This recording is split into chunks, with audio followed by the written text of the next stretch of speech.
Hey everybody, it is Matthew and Brittany, and we are on board the Disney Wish to show you the Star Wars HyperSpace Lounge, and we are super excited for this experience. It's my birthday today.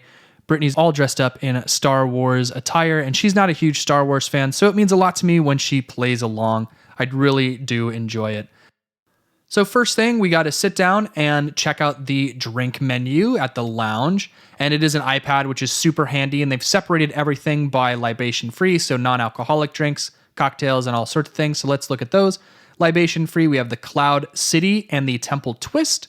Now it is nice that they have alcohol-free beverages because Brittany does not like to drink, but I like an occasional cocktail, so I am going to pick something off of this menu.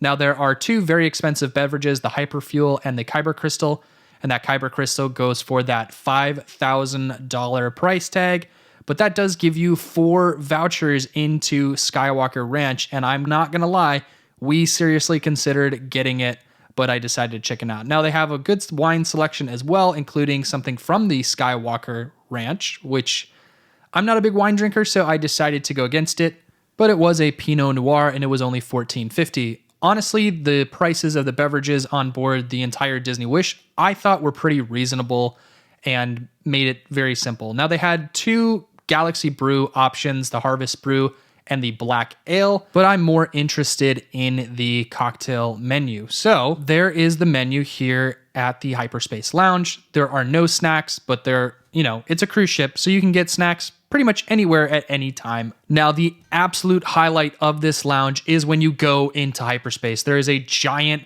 screen behind the bar, and you go in and out of hyperspace periodically throughout your journey through different parts of the galaxy. And as you can see there, now we are in a different part of the Star Wars universe, which made it really, really cool experience. I would have to say that right there was the best part of the experience. And as you look around, there's not a ton of decor. We'll take a look here in a little bit after we get our beverages, but I felt like there was a disappointing amount of decorations and Easter eggs around the lounge.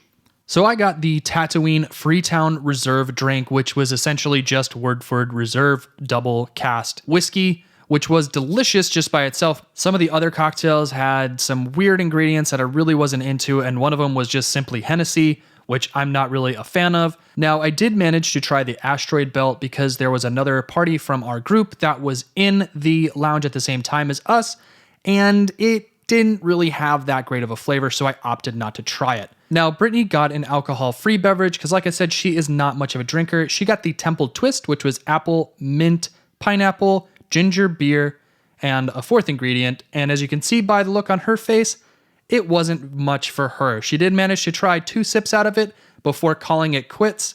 The ginger beer portion of it really masked all the other flavors. Now, the coolest part was the presentation of these little smoke bubbles. Now, my first bubble did not pop, and you'll get a good look at what Brittany's did. So they gave me an additional one here.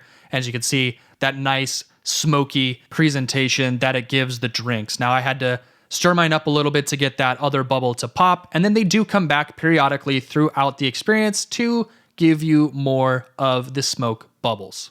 Now, my favorite part of the experience by far was going in and out of hyperspace, and we did it several times throughout the night. So I believe we were in there for at least 3 of them. I think it happens every 10 minutes.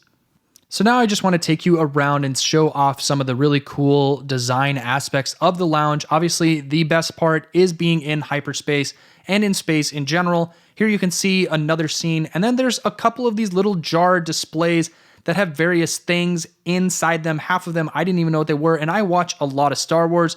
I just went way over my head. This was the coolest display featuring different ships from the Star Wars universe. And then we had this cool Togruta statue, which is the same species as Ahsoka, followed into this weird looking guitar, which I think was from Solo, but I'm not entirely sure. And that was all the decor in the entire lounge. So overall, I think the drink menu needs a ton of work, and compared to other Star Wars themed options on board as well as in the parks, this was very lacking and very overrated.